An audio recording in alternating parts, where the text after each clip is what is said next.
Off the Shelf. I'm your host, Yvonne Wolf. Today, our special guest is Alina Rubin, IT professional, mom, and author of A Girl with a Knife. Welcome, Alina. Thank you. Tell us a little bit about how you became an author. Did you always wanted to write or be an author? Really, I haven't. I've been an IT professional for 20 years. I've enjoyed reading. I enjoyed some writing. Like I like to write letters to my 10-year-old daughter, thinking about like what she've learned, what I've learned through her, what we experienced together, our vacations. So I would write 1 or 2 letters like that a year. And I never really thought of myself as writing a book until just idea came to my head. During pandemic, I had a little more time. I started watching historical series, and they just sparked my imagination. And I started kind of ideas of my own started coming to my head, and I came up with my character. And just one day I woke up, and I just kind of woke up with this new feeling, new excitement, and kind of said, I think I'm supposed to be writing a book. And I just went to my computer and sat down and started writing. Wow. Yeah. Well, historical fiction, right? Historical fictions is a category that requires so much research. Yes. And that didn't scare you. It didn't. Probably if I thought too much about it, it would have scared me, especially if I decided that my character is going to be a doctor. So that's not just history about her country and maybe the war or what happening in 19th century, but also the history of medicine. And that's right. Yeah, I just found that it's interesting. I started learning about and reading a lot of things I was making up as I go, and then checking the facts, finding out how it really happened, and making a decision. You know, did I stretch the truth a little too far? You know, but it's helping the story, or do I want to be exactly accurate and include the real dates and the real people who were part of some event or an invention, and be as accurate as possible. So you mentioned it was during the pandemic. So was the book finished or launched during the pandemic, or? Well, I started writing February 2021, and I wrote my first manuscript with ideas that I had, and I finished that in June of 2021 and started showing the book around to some readers, to an editor.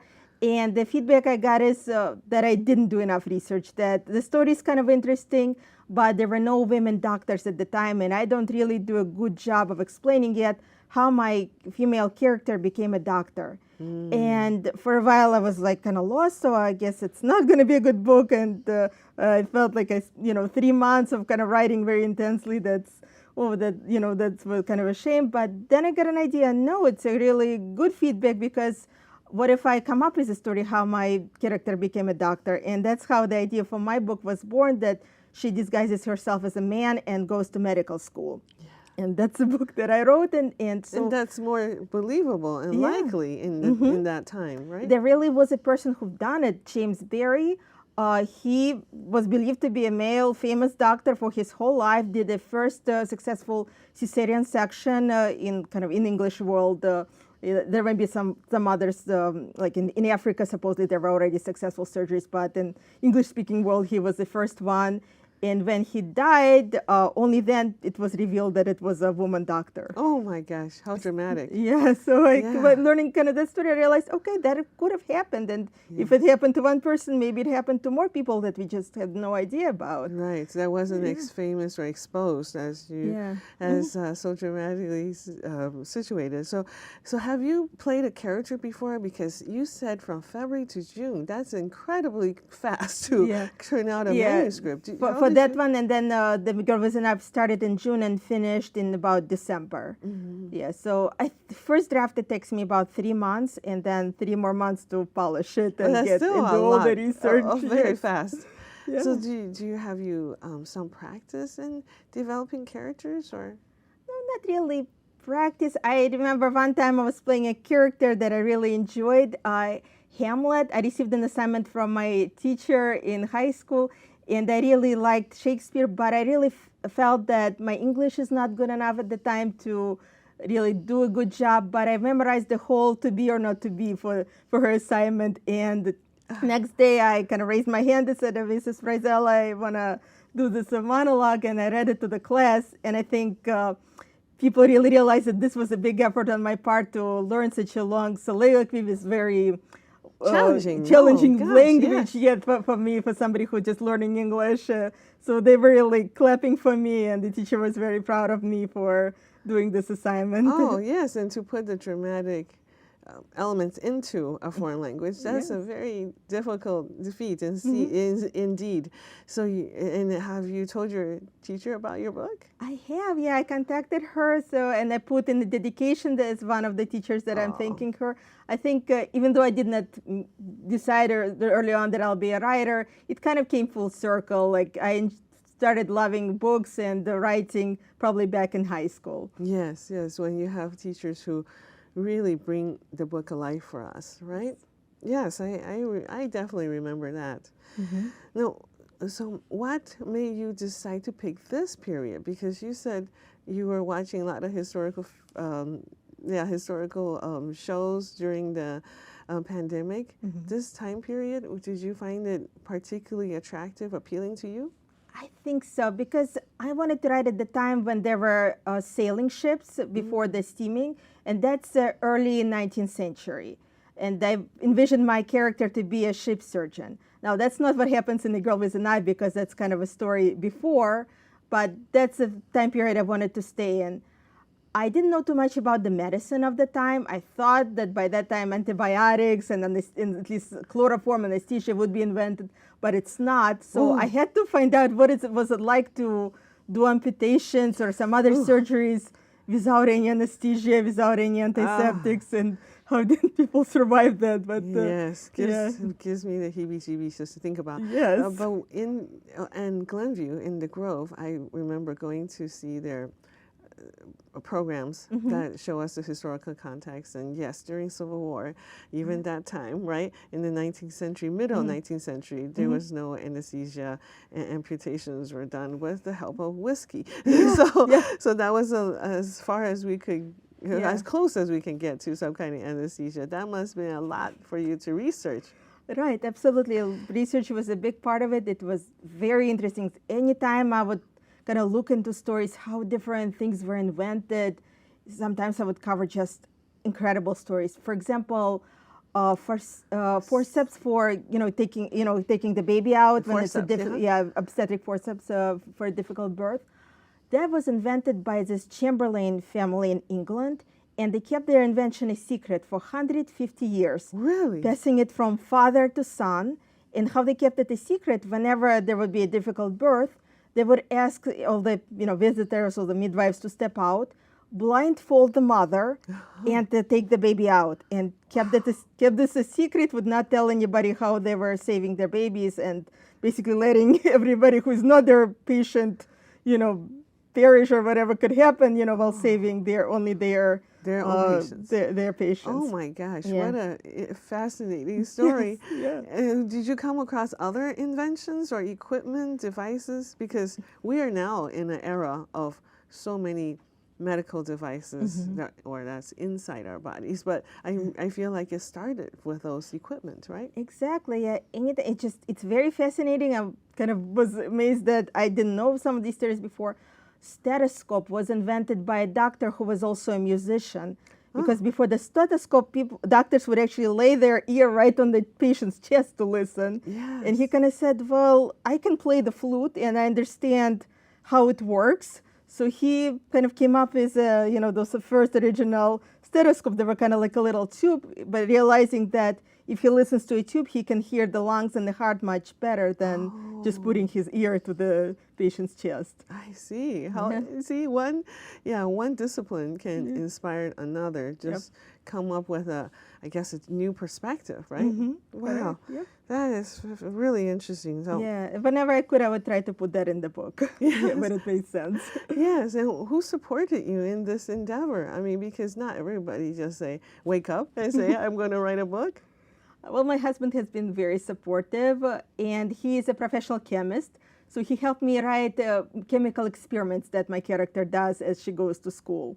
That's believable, right? Because it's that time was being developed, or what do they call it, labs, right? Right. What part of the country would have access to it, perhaps? Yes, but in medical school, they would have chemistry class, and I actually found that out when I was reading the biography of James Berry.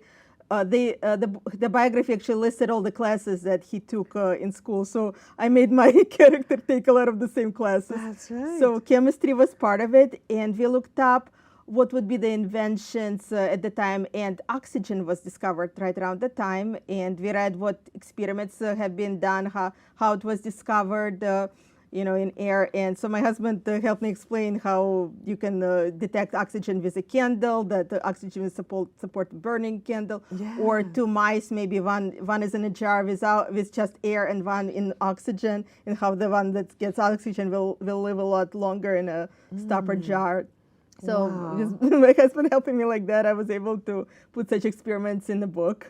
Yeah, and my daughter also, she's 10 years old. She was extremely inspired. She wanted to start writing as well. Yes, so her interest was an inspiration for me too. Yes, and it'll become a family project in a way, right? You inspire each other, and during a time when you really can't be doing much else, right, outside of your home. Yes. So I think that's, wow, what an inspiration.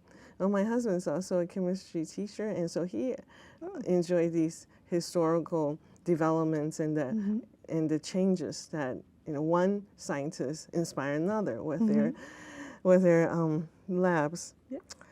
So were you part of a writing club? I mean, during the COVID, it was probably hard for you to meet other writers to review your book, or how did you come across that? I actually found a lot of Facebook groups where there are many aspiring writers, so that's where I found my critique partners. And I did join a writing club. Niles Public Library meets virtually once a month. So every month I bring something that I wrote, usually 2-3 pages. We have poets, screenwriters, people with all kinds of talents bring in their work, and we look at it, critique, and learn from each other. That sounds like a very necessary support group. And they probably, when you come to screenwriter or screenplays or playwrights, and do they inspire you to put certain elements into your book? Absolutely. Just the way they critique, they find such interesting details in my writing. It's whenever somebody reads your book and gives a perspective, it's always interesting what they will find. Even in a short paragraph, sometimes they give something that you never thought of. Yeah. We know each other, Alina, as Toastmasters too. Can you tell me more about your Toastmaster journey? So a few years ago, when I was working downtown before pandemic, I joined the corporate Toastmasters with Chase Bank. They were part of our building, although I didn't work for Chase. But I just had to come down a few floors to join the club. And I thought that would be a good idea for getting a promotion at work and becoming a stronger speaker. And I did that for a while. And later I found out that my own company, Exelon, has a club called the Power Talkers at Lincoln Center. And eventually my job took me to Lincoln Center in Oak Brook. And so I met with that club for a while. And when we went virtual, I continued meeting with them and kind of perfecting my skills. And I also found out that Toastmasters is really a great way to give me confidence to promote my book and to talk about my book to strangers. Yes, and let them know about why I started writing and what they can find in this book. Oh, many writers underestimate, the importance of public speaking when they might need it with a marketing plan. And do you feel like Toastmaster helped you make the story more coherent, or writing like that? Absolutely. I came more when I already had the book, but I gave speeches about how I plan my day, so I have some time for writing. I did speeches about how I found an editor, or how I published the book, and just getting their feedback, so I can tell the same stories to somewhere else had been very helpful. Yeah. Well, storytelling is a skill that you can practice and only improve and make it a better story, right? Alina, how did you find your editor? Is this something that took a long time? Well, when I was finishing the book, I realized I will need an editor. I didn't know how to find one, and I started looking in different writing groups, looking for somebody to recommend one, or somebody who is posting about their skills. And I found one post about this woman, an editor, saying that she's helping an 83-year-old writer publish a story. And she was such a cheerleader for this author. I really felt a connection to her, that if she really believes that this 83-year-old woman writing for the first time will be successful, I thought she's going to help me, even though I'm new and I'm starting, also not in high school, but in older age. Yeah. I thought she will, we'll have a connection and work together. So I contacted her. I found out she's from Scotland, and I thought that was good because my characters are based in England. I thought she will know more about the history and the stories, that may be something I might have missed. Yes, there could be common knowledge over there. Right, exactly. Yeah, for example, my character is from Newcastle. I didn't know until very end that people in Newcastle have a special dialect, the Georgie. And so I had to very quickly add something that she's, even though she's from Newcastle, that she could speak like a Londoner because she had really good tutors or something. Oh, that's great. Yeah. Just to put another element of realism. Yes. It sounds like a very challenging exercise, but very exciting, and what a venture. Yeah, so much to learn. Anytime you kind of look into anything, like what would my character eat, how would she talk, what would she get dressed in the morning, you find out all kinds of interesting things when you start looking into it. So I talked to my editor and I showed her my manuscript. And at the time she said, it's not really ready for me to work with. It's not polished. But she gave me good ideas how to polish it, how to vary my sentences, not to start with, she did this, she stood up, she sat down, kind of really think like a writer and make things flow and make the story more kind of cohesive and sound better. Listen to it, maybe have somebody read it to me so I hear how it sounds. And after I worked at it again and worked at it with some more readers, I brought it back to her, and then she was very proud of me, and she saw all the effort I put in, and we worked very well together. Wow, you just went through about 5 good tips for writers. Now, listening to your book, I heard that is an excellent way to rewrite. Yes. And I have also met several Toastmasters who come and read a paragraph or 3 pages of their chapter. If it doesn't sound right, that's when they need to go and rewrite certain sentences. So that's something you learn from your editor. Now that editor sounds like an editor who understands multi-dimensions of a book, not just grammar and the style, but hearing the book as well. I should say her name is Kirsten Reese. She did a really great job. And there are many kinds of editors. She does developmental edit, that's kind of looking at the story and seeing if things need to be rearranged. Maybe something needs to happen earlier. Maybe something needs to be explained. Maybe a character who's a side character needs to be developed a little more.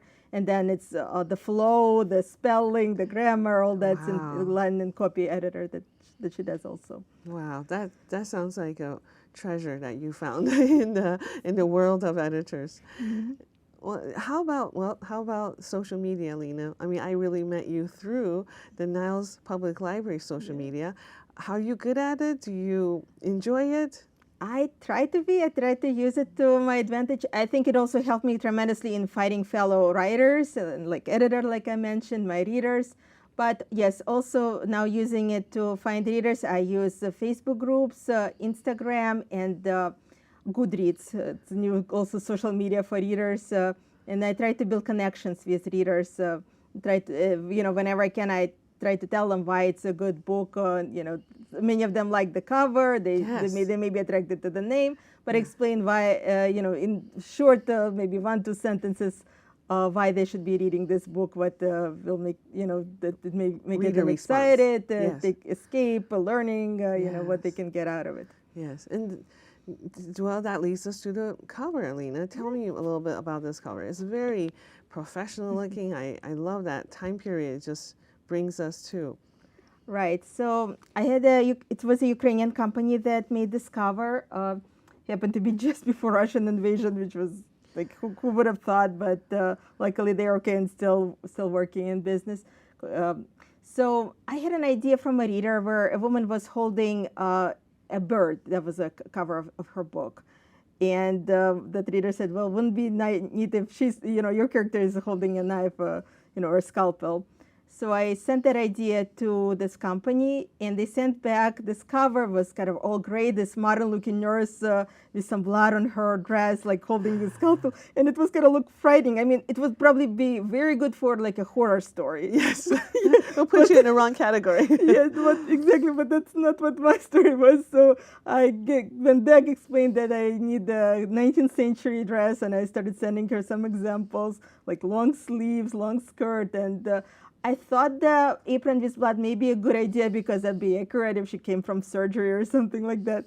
So I asked her to make those changes. And then I, again, went to the social media Facebook group and started asking people what they thought. And people pointed out that they cannot see the letters very well. The font was kind of off. And quite a few said that they really don't like the blood. It's just kind of repelling. They kind of take you to the wrong place. Yeah, right? Exactly. So focus points. Correct. Yeah. So with that feedback, I told them to take away the blood, make it more attractive, and make the font big.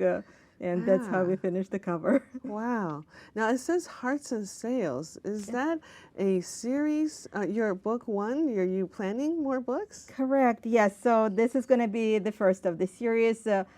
Like I said, my first manuscript was about her on sailing ships. So after she becomes a doctor, I envision her becoming a ship surgeon, and more books will be about her. I'm also finishing up a book I did not kind of predict that I'll be writing. There's a side character, Abigail, in this book, and I wanted to tell her story. And I thought it'll be like short novella, but it's shaping to be a full novel about by herself. Yeah, by herself. My goodness. So that will also come out of. So this book writing is keeping you very busy. Yes, it is, but it's a labor of love. I really enjoy coming up with stories and just sitting down writing and being in this creative space of writing down the stories of my characters. Yeah, Alina, I feel like this is such a uplifting experience to hear about, what COVID has done for us. Sometimes we find something, a new passion, and that just keep us alive and keep us growing and sharing with other people. Yes. Alina, so tell me about your connection to Glenview. So my first apartment was in Glenview with my husband on Gulf and Washington at Talisman Apartments. Yeah. And then when we were ready to buy a house, we moved just a few blocks away to Niles. But it's like one street away from Glenview. It's still within the Glenview Park District. So my daughter went to Glenview camps and Glenview childhood programs, and now she is doing figure skating at the Glenview Ice Skating Center. Oh, my children also enjoyed many of the Park District programs. Some like Sticky Fingers, everything from playtime and cooking, just making crafts. There's just so many choices at the Park District. Absolutely, I love coming to the Glen and stuffing like the Park District. It's a really beautiful place. Yeah. Alina, can you tell us a little bit about your lessons that you've learned as an author? So what I feel is the most important lesson I tell myself often when I write is turn off your inner critic. Don't have this voice in your head telling you that, no, this is bad, no, you should not be writing this, this is boring, this is not a really nice sentence. Just turn it off and write it. Yes, you're going to change it, you'll make it better, but don't compare yourself to other authors, because when the book comes out, that's an effort that took a long time. They wrote many drafts. Other people have helped them, and then it becomes a masterpiece. First draft is never a masterpiece, and it's not supposed to be. It's just to get your ideas out and write it, and don't judge yourself. Yeah, that could be advice for any kind of artistic interest we have, right? I mean, if you're a painter, you're a musician, you just have to do it. Don't. That's a good advice. Hard, but a good advice. I think that's wonderful. Anytime I see somebody posting like, I want to write, but I don't think I'm good enough, I just feel like, no, don't say that to yourself. It's like learning to play an instrument. When you start, you're not very good, but if you practice, something will start. And same with writing. Just start and let those ideas flow, and it gets better and better. That's a good analogy, because beginning instrumentalist can, yeah, I remember starting with the violin. It was painful for everybody. Nobody wanted to hear it. But maybe that's a writer too. That what you write may not sound good, but just go ahead and do it, right? Yeah, actually, gosh, right in Abigail, I have a character, a little boy. He can play piano very well, but his parents want him to pick up the violin too. And he's really struggling, and he's telling, why do I need to play the violin? And the father explains how violin is more mobile. If something happens, you can take the violin with you and go somewhere else and play it, and maybe you'll earn some money that way. So and he tells his own story how the violin helped him, and then the boy really gets it and starts practicing and practicing until he becomes a professional violinist. That is a great story. My gosh, when we don't think about that, that we have to run sometimes, right? Your life's a fugitive, and I think both your family and my family probably experienced that in some time in the 20th century. Right, yeah. Yeah, so Alina, tell us one message you have for our authors and writers out there. Just be creative, like I said before, turn off that inner critic, be brave, try out your ideas. Not everything works, but be open to changing it, be open to feedback. Some people kind of treat my book as my baby, I'm not going to change anything. That's not right. Be open to changing it, to listening to others' feedback, especially if it's a professional, if it's well explained, and make it as best as you can, that you are proud of it and your readers will enjoy it. Well, thank you, Alina, for sharing so many generous tips with us.